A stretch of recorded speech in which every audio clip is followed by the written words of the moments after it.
Huwag kayong nalililang sa mga nangyayari. Let's stay focused. Pare-pareho tayo.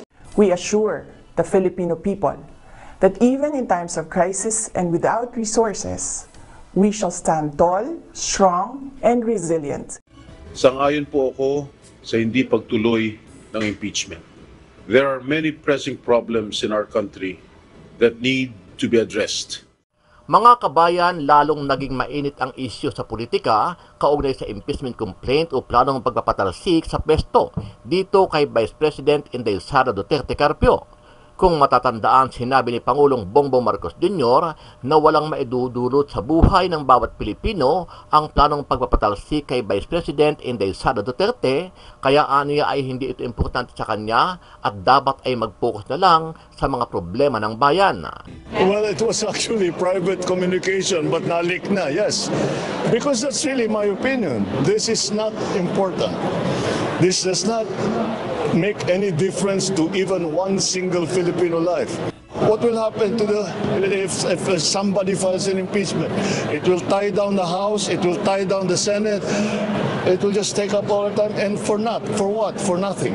Pero sa kabila ng naging pahayag ng Pangulo, maraming grupo ang nadismaya sa kanya, partikular ang ilang mambabatas na nagsusulong ng impeachment complaint laban dito kay VP Inday Sara Duterte. Mr. President naman, impeachable yan si Vice President. Grabing korupsyon ang pinag-uusapan by trial of public trust. Yung buhay mo nga gusto nang kuhanin. May inutusan na nga para yung buhay mo, buhay ng First Lady at ng pisan mo, Speaker of the House, may inutusan na para kuhanin.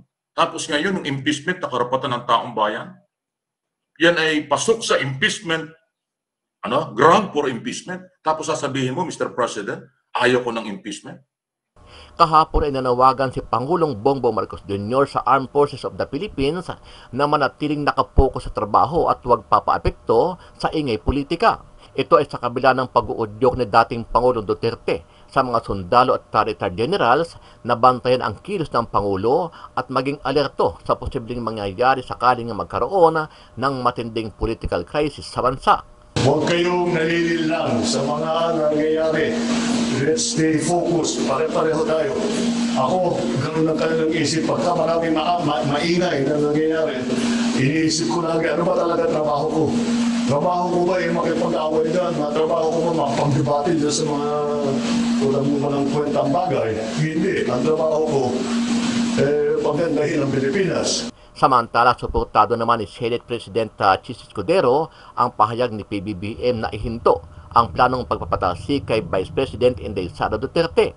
Maging si Senator Jingo Estrada ay nagpahayag din ng suporta sa opinyon ng Pangulo. Sang-ayon po ako sa hindi pagtuloy ng impeachment. There are many pressing problems in our country that need to be addressed, not only by the two highest officials, but also by us, lawmakers. Sa kabila ng pinagdadaan ng crisis ng Vice Presidente, naglabas ito ng pahayag at sinabing mananatiling nakapokus sa trabaho ang Office of the Vice President at natutugunan ang problema ng bayan. We assure the Filipino people that even in times of crisis and without resources, we shall stand tall, strong, and resilient in our service to the Filipino people. We will not break. Nagpasalamat din siya sa taong bayan at iba't ibang sektor na patuloy na sumusuporta sa kanya sa kabila ng mga isyu na ibinabato ng Kamara. The Office of the Vice President would like to express our deepest gratitude to all the lawyers, doctors, and other professionals who are helping the personnel affected by the ongoing crisis in the office. All these back office support shall allow me and other personnel to focus on the OVP Thanksgiving, year-end activities, office utilization review, and the calendar year 2025 planning. Ano ang masasabi mo dito, kabayan? Sa iyong palagay, tama ba ang naging desisyon ni PBBM na pigilan at hindi ayunan ang pagsusulong ng impeachment complaint laban dito kay Vice President Inday Sara Duterte? Sama-sama nating panuorin ang buong video at pakicomment nyo po ang inyong mga reaksyon at sariling opinyon. Pero bago yan, sa mga hindi pa po nakasubscribe sa ating channel na Kabayan News PH, pakipindot po ang subscribe button at pakiclick na rin ang notification bell para lagi kayong updated sa mga bagong upload natin na legit at napapanahong balita. Maraming pong salamat. Ipaparinig ko muna itong controversial ko.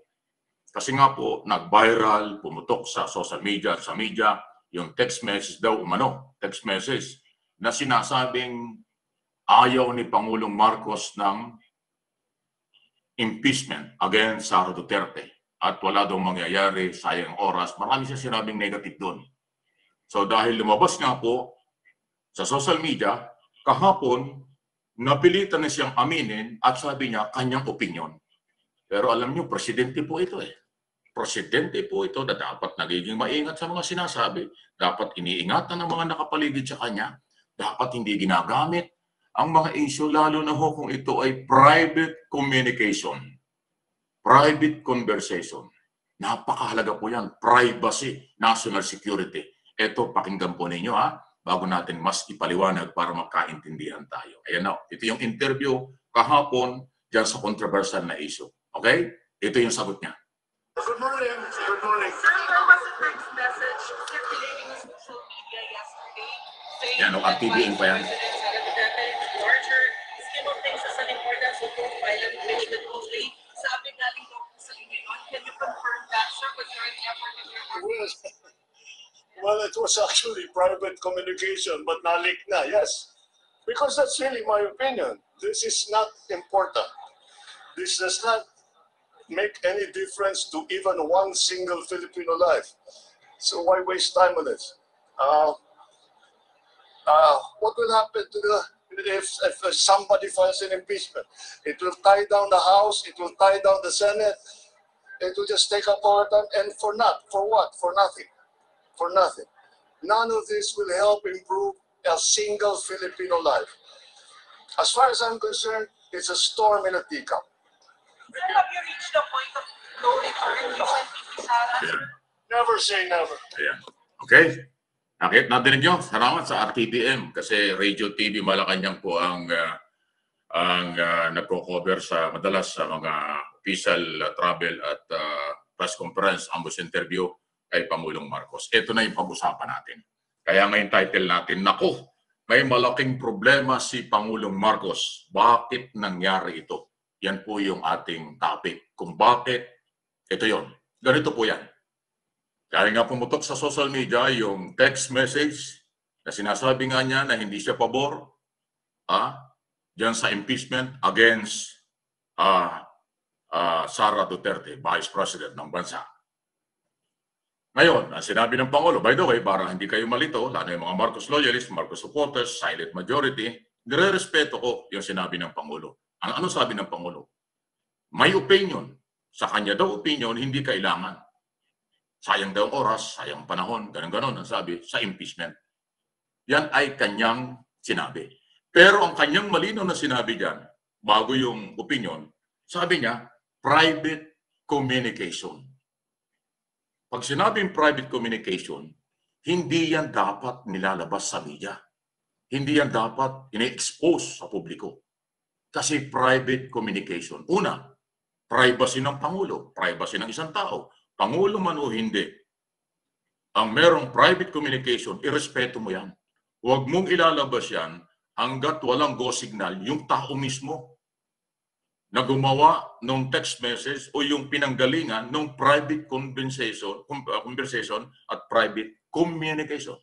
Ang sabi ng Pangulo, well, private communication yan, pero nag-leak eh. O di ba? Mabait pa yung Pangulo, ganun sabi, pero bawal yan. Nakataya ang pangalan ng involved sa private communication. Kasi privacy nga yun eh.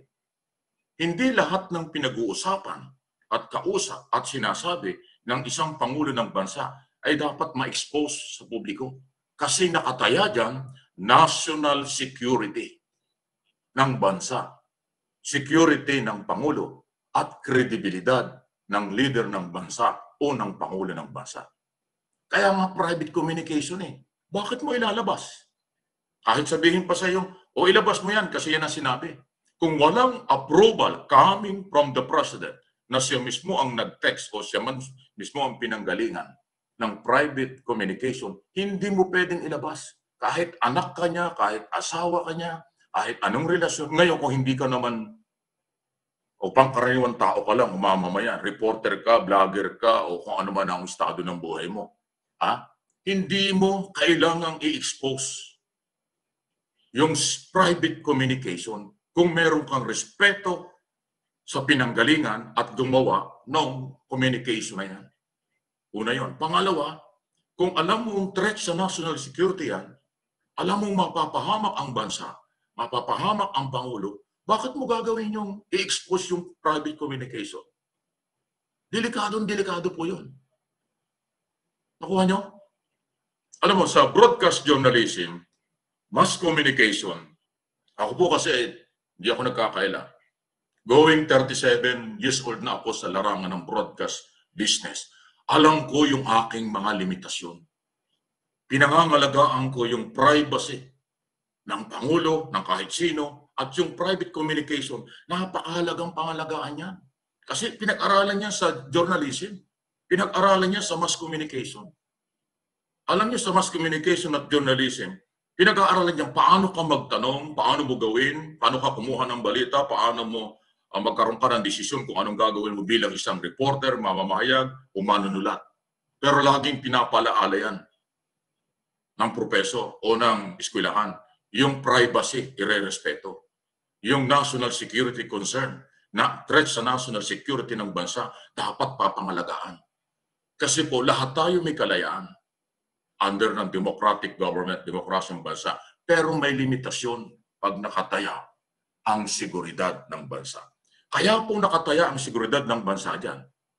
Isipin mo, napilitan ng Pangulong umamin doon sa kanyang private conversation na dapat hindi na-expose kasi ini-expose nyo. Ngayon, ang isa sa mga pwedeng masamang epekto, kaya sabi ko malaking problema ni Pangulong Marcos ito. Huwag nating kalimutan, nahahati-hati ang tao, ang Pilipino. May mga pro-Duterte, may mga independent group, may mga Marcos loyalists, Marcos supporters. Yan yun eh. Mayroong independent. Ay alam ba ninyo na ang impeachment proceedings, ang impeachment ay sinasabi ng saligang batas. Karapatan ito ng taong bayan. Thank you, Star Estrelita, Heroes ng Japan. Thank you.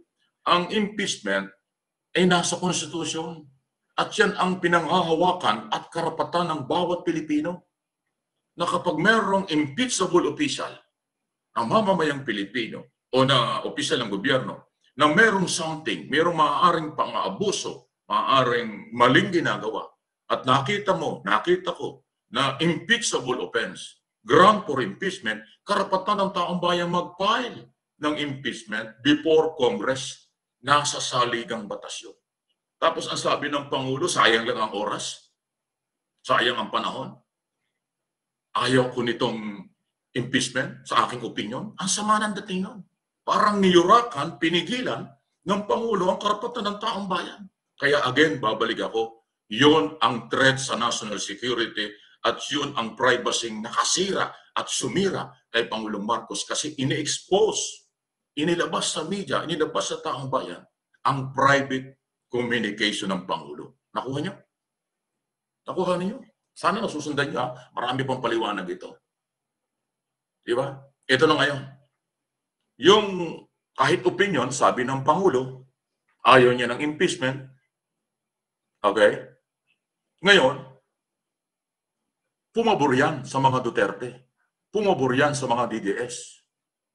Nagpapalakpakan yung mga DDS. Nagpapalakpakan yung mga Duterte. Kasi sabi ng Pangulo, ayaw niya ng impeachment. O ipapaano ngayon yung independent group na gustong-gustong ma-impeach si Sara?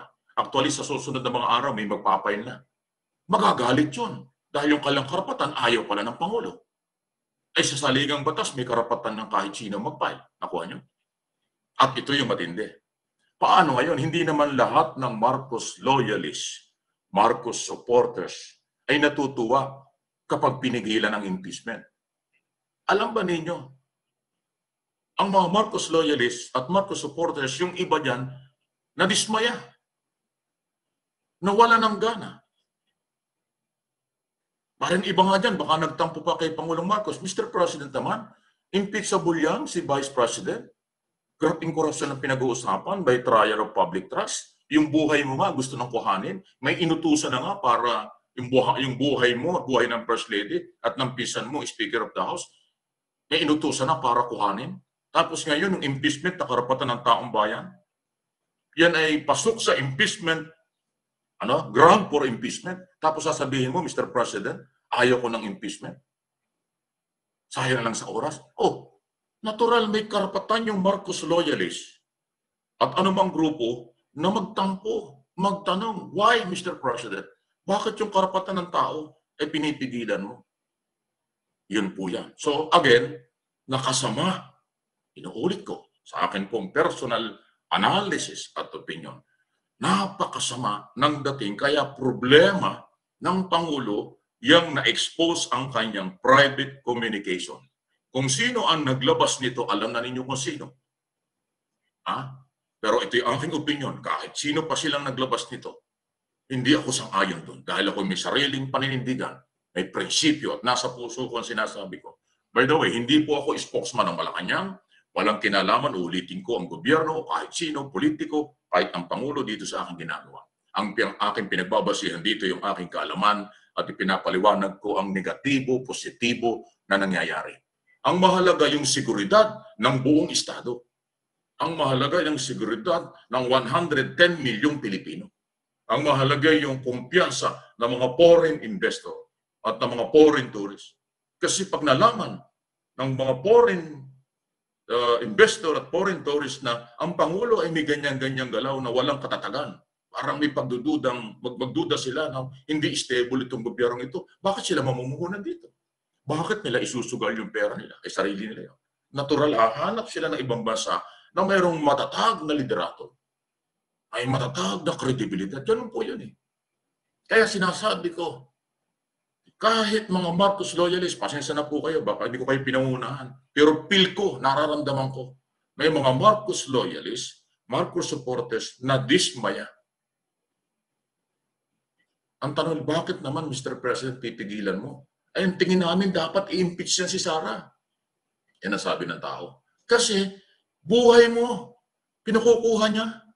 Ang interest niyo, pag nawala ka, siya yung presidente. Ang makikinabang mga Duterte pag nawala ang buhay mo. Hindi lang buhay mo, buhay ng asawa mo, buhay ng speaker. Di ba pang-aagaw sa kapangyarihan yan? Pag nawala ka silang makikinabang. Di ba sariling interest lang yan?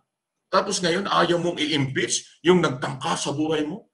Ayaw mong matanggal yung gustong agawin ang kapangyarihan mo?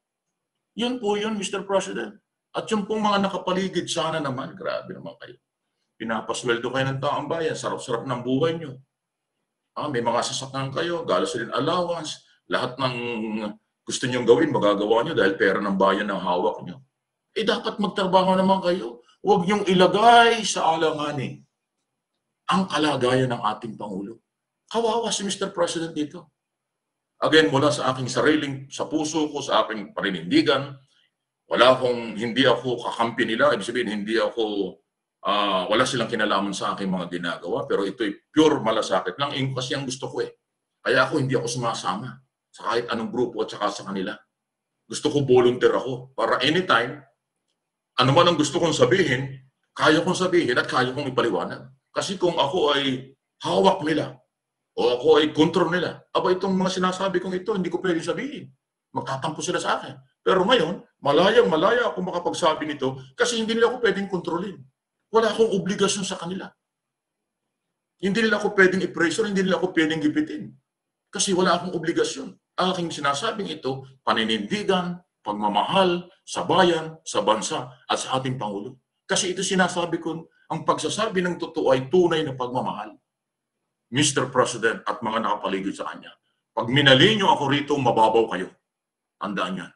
Pag minali nyo ako sa sinasabi kong ito, mga kayo, balat sibuyas kayo. Sa aking paniniwala ay hindi maganda po yung nangyari. At maging maingat sa mga nakapaligid, Mr. President. Kasi ang national security issue rito na concern pa natin, yung mga nakapaligid sa'yo, hindi mo pala pwedeng pagkatiwalaan. Isipin mo, private communication na expose. Eh kapag private communication, kayo-kayo lang yun eh. Siguro, 3, 4, 5, pinakamarami 10 yan. Eh bakit na-expose yan? May naghuda sa inyo. May nagtaksil sa loob. Meron kang katabi dyan na hindi kakampi, Mr. President. Kulang na nga ang advice nila, inilaglag ka pa. Ini-expose ka. Di ba? Again, ang akin na sinasabing ito, hindi ko ito sinasabi para hikayating magulo ang bayan. Sinasabi ko lang ito kasi ito yung totoo.